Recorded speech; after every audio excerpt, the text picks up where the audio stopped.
মুসলিম ভাই বোন, রাসূলের পদ্ধতিতে সালাত আদায় করুন। তিনি বলেন, সাল্লু কামা রাআইতুমুনি উসাল্লি, তোমরা সালাত আদায় করো যেভাবে আমাকে সালাত আদায় করতে দেখছো। আল্লাহু আকবার বলে সালাত শুরু করবেন। সালাত শুরু করার সময়তে দুই পায়ের মাঝে অর্ধ হাত এক বিঘত মতো ফাঁক থাকবে। স্পষ্ট হাদিস দ্বারা প্রমাণিত নয়। পাশে আর একজন দাঁড়ালে পায়ে পা মিলিয়ে দাঁড়াতে, ভারসাম্য বজায় রাখতে যতটুকু দুই পায়ের মাঝে ফাঁকা রাখতে হয় ততটুকু রাখতে হবে। কিন্তু ওরা বলেছে, ওই যে যারা বলেছে ভোট দাও বুবু জান্নাত পাবা বুবু, ওরা যে বলেছে বুবু ভোট দাও, ওরা কিন্তু বলেছে যে দেখো দুই পায়ের গোড়ালি এভাবে লাগিয়ে রাখিও। কেন লাগিয়ে না রাখলে লজ্জা স্থানের যোগাযোগ মাটির সাথে থাকবে। নাউজুবিল্লাহ, বড় নোংরা কথা বলেছে। সাবধান, মহিলা পুরুষ একই ব্যাপার। ভারসাম্য বজায় রাখার জন্য দুই পায়ের মাঝে যতটুকু ফাঁকা রাখা প্রয়োজন ততটুকু ফাঁকা রাখবেন। আল্লাহু আকবার বলে হাতের আঙ্গুলি জমা জমা করে কাঁধ সামনাসামনি, কাঁধের লতি সামনাসামনি হাত উঠাবেন। এইভাবে থুতনির নিচে নিয়ে আসবেন না, কান ধরবেন না। একাধিক সহিহ হাদিস কাঁধ সামনাসামনি। এই আল্লাহু আকবার বলে ডান হাতের কবজি বাম হাতের কবজির উপরে রাখবেন। আল্লাহু আকবার বলার পূর্বে কোনো শব্দ চলবে না। সশব্দে নিয়ত করলে আল্লাহ রাসূলকে অপমান করা হবে। সশব্দে নিয়ত করলে আল্লাহ রাসূলকে উপেক্ষা করা হবে। আল্লাহ রাসূলকে উপেক্ষা করে কেউ আল্লাহকে সন্তুষ্ট করতে পারবে না, এটা ভুল পদ্ধতি। অতএব আল্লাহু আকবার বলার পূর্বে কোনো শব্দ মুখ দিয়ে উচ্চারণ হবে না। জায়নামাজে দাঁড়িয়ে আল্লাহু আকবার বলার পূর্বে কোনো শব্দ মুখ দিয়ে উচ্চারণ হবে না।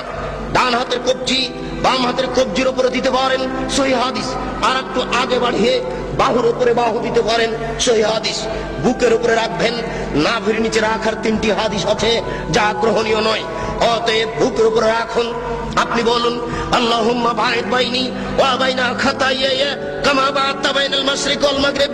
হে আল্লাহ, তুমি আমাকে আর আমার পাপকে অত দূরত্বে রাখো, পূর্ব এবং পশ্চিমকে তুমি যত দূরত্বে রেখেছো, পূর্ব এবং পশ্চিম যেমন লক্ষ লক্ষ মাইল দূরত্ব রয়েছে, তুমি আমাকে আর আমার পাপকে অত দূরত্বে রাখো। আল্লাহুম্মা নাক্কিনি মিনাল খাতায়া কামা ইউনাক্কা সাওবুল আবিজ মিনাদ দানাস। হে আল্লাহ, তুমি আমার পাপকে ধুয়ে পরিষ্কার করে দাও যেমন ভাবে সাদা কাপড়কে ময়লা থেকে ধুয়ে পরিষ্কার করা হয়। আল্লাহুম্মা আগসিল খাতায়ায়া বিল মাই ওয়াস সালজি ওয়াল বারাদ। হে আল্লাহ, তুমি আমার পাপকে ঠান্ডা স্বচ্ছ পরিষ্কার পানি দিয়ে ধুয়ে পরিষ্কার করে দাও। আউযু বিল্লাহি মিনাশ শাইতানির রাজিম। মারদুদ বিতাড়িত শয়তান থেকে পরিত্রাণ চাচ্ছি। বিসমিল্লাহির রহমানির রহিম। পরম দাতা দয়ালুর নামে আরম্ভ করছি। আলহামদুলিল্লাহি রাব্বিল আলামিন। বিশ্বজগতের প্রতিপালকের প্রশংসা। আর রহমানির রহিম, তিনি হচ্ছেন পরম দাতা দয়ালু। মালিক ইয়াউমিদ্দিন, তিনি হচ্ছেন বিচার দিনের মালিক। ইয়াকা না'বুদু, একমাত্র তোমার ইবাদত করছি। ওয়া ইয়াকা নাস্তাইন, একমাত্র তোমার নিকটে সাহায্য চাই। ইহদিনাস সিরাতাল মুস্তাকিম, তুমি আমাকে সোজা সঠিক পথ দেখাও। সিরাতাল্লাযিনা আন'আমতা আলাইহিম, ওই পথ তুমি দেখাও যে পথ সহজ সরল সঠিক। যাদের প্রতি তুমি দয়া করেছো, অনুগ্রহ করেছো, তাদের পথ তুমি দেখাও। গায়রিল মাগযুবি আলাইহিম ওয়ালাজ যালিন, যারা ভ্রান্ত, যাদের উপরে তুমি অসন্তুষ্ট হয়েছো, তাদের পথ তুমি দেখাও না। এরপরে বিসমিল্লাহির রহমানির রহিম, পরম দাতা দয়ালুর নামে আরম্ভ করছি। যে কোন একটি সূরা, আল কারিয়া, মহা দুর্ঘটনা, মাল কারিয়া, মহা দুর্ঘটনা কি? ওমা আদরাকা মাল কারিয়া। হে নবী, আপনি কি বলতে পারেন মহা দুর্ঘটনা কি? ইয়াউমা ইয়াকুনুন নাসু কাল ফারাশিল মাবসুস, যেদিন মানুষেরা কীট পতঙ্গের নয় বিক্ষিপ্ত হয়ে পড়বে। ওয়াতাকুনুল জিবালু কালাইহিল মানফুস, যেদিন পাহাড়গুলি ধুলিত তুলার নেই একবারে বিক্ষিপ্ত হয়ে আকাশে উড়ে যাবে। ফাম্মা মান সাকুলাত মাওয়াজিনুহু ফাহুয়া ফি শাতির রাজিয়া, যার নেকির পাল্লা ভারী হবে তার জীবিকা নির্বাহ অতীব সুখ স্বাচ্ছন্দ্যময় হবে। ওয়াম্মা মান খাফফাত মাওয়াজিনুহু ফাউম্মুহু হাবিয়া, যার নেকির পাল্লা হালকা হয়ে যাবে তার থাকার জায়গা হবে অতীব গভীর গহ্বর জাহান্নাম। ওমা আদরাকা মা হিয়া, হে নবী, আপনি কি বলতে পারেন গভীর গহ্বর সেই জায়গাটি কি? নারুন হামিয়া, তা হচ্ছে জ্বলন্ত উত্তপ্ত আগুন। এই বলে আল্লাহু আকবার বলে হাত খুলে দিয়ে ওই পর্যন্ত উঠাবেন। হাতের আঙ্গুল জমা জমা থাকবে, আঙ্গুলের মাথা আকাশমুখী থাকবে, আঙ্গুলের তালু পশ্চিমমুখী থাকবে। এই বলে আপনি রুকুতে চলে যাবেন। হাত দুটি রডের মতো সোজা হয়ে থাকবে, আঙ্গুলগুলি খোলা খোলা থাকবে। কোমর থেকে সামনের ওজন হাতের উপরে থাকবে, হাত দুটি রডের মতো সোজা হয়ে থাকবে। আপনার এই কোমর থেকে এই সামনের অংশ একেবারে সোজা হয়ে থাকবে। এই পিঠের লম্বা হাড়, মাথা উঁচুও হবে না, মাথা নিচুও হবে না। না। একাধিক সহিহ হাদিস আঙ্গুল খুলে খুলে রেখে আপনি বলবেন সুবহান রাব্বিয়াল আযীম, উঁচু আল্লাহর পবিত্রতা বর্ণনা করছি। যতবার ইচ্ছে, 3 বারের হাদিস ঠিক নয়, 10 বারের হাদিস ঠিক নয়। নইলে আপনি বলতে পারেন সুবহানাকা আল্লাহুম্মা রাব্বানা ওয়া বিহামদিকা আল্লাহুম্মা ইগফিরলি, হে আল্লাহ তোমার প্রশংসা সহকারে পবিত্রতা বর্ণনা করছি, দয়া করে তুমি আমাকে ক্ষমা করে দাও। যতবার ইচ্ছে। এরপরে যত দোয়া আছে আপনি বলতে পারেন সামিআল্লাহু লিমান হামিদা রাব্বানা লাকাল হামদ হামদান কাসীরান তাইয়িবান মুবারাকান ফি। আল্লাহ ওই লোকের প্রশংসা শুনলো যে তার প্রশংসা করলো, খুব তার প্রশংসা, বরকতময় তার প্রশংসা। আকাশ পরিমাণ প্রশংসা, জমিন পরিমাণ প্রশংসা, আকাশ জমিনের মধ্যে যে ফাঁকা রয়েছে এই পরিমাণ প্রশংসা। বিলামা শাইতামিন শাহীদ, বাদক তুমি কত প্রশংসা চাও তা আমি জানি না, তুমি যত চাও তত তোমার প্রশংসা।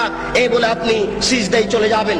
উল্লেখ্য যে এতদিন পর্যন্ত যেভাবে সিজদা দিচ্ছিলেন, আজকে তার থেকে একটু নাক কপাল আগিয়ে রাখবেন 8-10 আঙ্গুল, যেন পিঠের লম্বা হাড় একেবারে সোজা হয়ে যায়। আপনি 2 কনুইকে উঠিয়ে রাখবেন। ওই বোনেরা কিন্তু বলে গেছে আপনার স্ত্রীকে যে সিজদায় যখন যাবা তখন একবার মাটিতে পড়ে যাবা, হাতি যেমন পড়ে যায় আঁটো হয়ে সিজদা করবা। এই সিজদায় সালাত হবে না। ওই যে সবচেয়ে বজ্জর বলা হয়েছে রুকু এবং সিজদায় চুরি করে, এটা একটা সিজদা। আপনি 2 কনুইকে উঠে রাখবেন। নারী পুরুষ একই ব্যাপার, যেন পেটের নিচ দিয়ে ছাগলের বাচ্চা পার হতে পারে। আঙ্গুল জমা জমা থাকবে, 2 কানের পাশে থাকবে, নাক কপাল মাটিতে লাগানো থাকবে। মাটিতে যাওয়ার সময় হাত আগে রাখবেন, পা পরে রাখবেন। আপনি বলবেন সুবহান রাব্বিয়াল আলা, উঁচু আল্লাহর পবিত্রতা বর্ণনা করছি যতবার ইচ্ছে।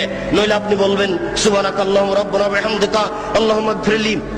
নইলে আপনি বলবেন আল্লাহুম্মা ইগফিরলি জামবি কুল্লাহু দিক্কাহু ওয়া যুল্লাহু ওয়া ওয়ালাহু আখরাহু ওয়া নিয়াতুহু সিররা। হে আল্লাহ তুমি আগের পাপ, পরের পাপ, ছোট পাপ, বড় পাপ, প্রকাশ্য পাপ, অপ্রকাশ্য পাপ, জীবনে যত পাপ করেছি সমস্ত পাপ তুমি ক্ষমা করে দাও। সিজদা থেকে উঠে আপনি বলবেন আল্লাহুম্মা ইগফিরলি ওয়ারহামনি ওয়াহদিনি ওয়াফিনি ওয়ারযুকনি। হে আল্লাহ তুমি আমাকে ক্ষমা করো, আমাকে রুজি দাও, আমার প্রতি দয়া করো, আমাকে সঠিক পথ দেখাও। আর আপনি দোয়া আছে পড়তে পারেন। আবার সিজদা যাবেন, আবার সিজদা থেকে উঠে আর 1 রাকাত পড়বেন। এই হলো 2 রাকাত।